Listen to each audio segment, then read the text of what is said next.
BrahMos aerospace ने BrahMos LR long range के विकास की शुरुआत की है, जो ब्रह्मोस सुपरसोनिक क्रूज मिसाइल का एक नया वेरिएंट है।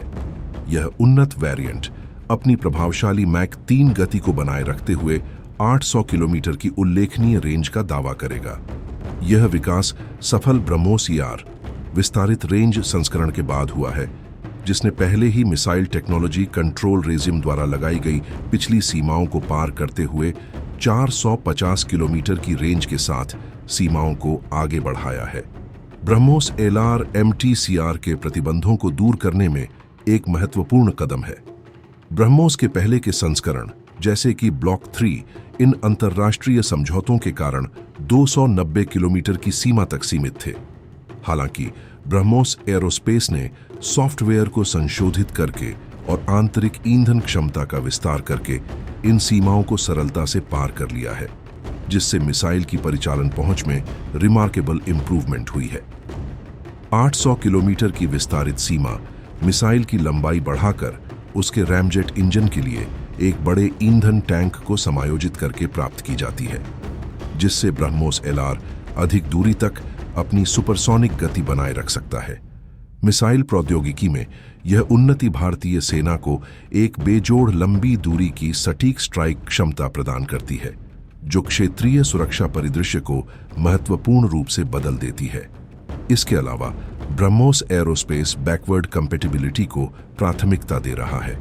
ब्रह्मोस ईआर को मौजूदा लॉन्चरों के साथ संगत होने के लिए डिजाइन किया जा रहा है, जो भारतीय सेना की मौजूदा मिसाइल प्रणालियों के साथ सहज एकीकरण सुनिश्चित करता है।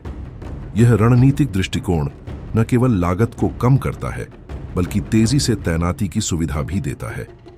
भारतीय सेना द्वारा जमीन आधारित अभियानों के लिए ब्रह्मोस ईआर को प्राथमिकता दिए जाने की उम्मीद है, जो कि गहरे हमले वाले मिशनों के लिए इसकी विस्तारित रेंज और सटीकता का लाभ उठाएगा।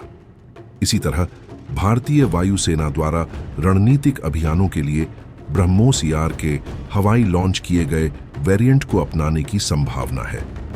इसकी विस्तारित रेंज और उच्च गति इसे दुश्मन के इलाके में गहराई तक घुसने और evading sophisticated air defence systems से बचने के लिए एक दुर्जेय हथियार बनाती है।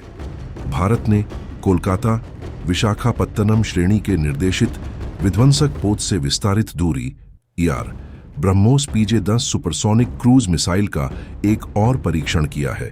मिसाइल को कार्यक्रम के 6ठे पतवार से दागा गया, जो कमीशन होने के बाद INS इंफाल के रूप में सेवा में होगा। मंत्रालय ने कहा कि इसे पोत के प्री कमीशनिंग परीक्षणों के हिस्से के रूप में दागा गया। भारत का BrahMos PJ-10 Yakhont supersonic cruise missile पर आधारित है, जो रूस के घरेलू P-800 ओनिक्स का निर्यात वेरिएंट है। यह हथियार 1 दशक से अधिक समय से भारतीय नौसेना के साथ सेवा में है और माना जाता है कि ब्रह्मोस PJ-10 के ईआर वेरिएंट की अधिकतम सीमा 500 किलोमीटर से अधिक है, जो पुराने संस्करण की अनुमानित सीमा लगभग 300 किलोमीटर से बेहतर है। ब्रह्मोस एलआर का विकास भारत की मिसाइल क्षमताओं में एक महत्वपूर्ण उन्नति को दर्शाता है, जो एक रणनीतिक लाभ प्रदान करता है और इसकी रक्षा स्थिति को मजबूत करता है। विस्तारित रेंज, सुपरसोनिक गति और सटीक हमला क्षमताओं का संयोजन ब्रह्मोस एलआर को आधुनिक युद्ध में एक गेम चेंजर के रूप में मजबूत करता है।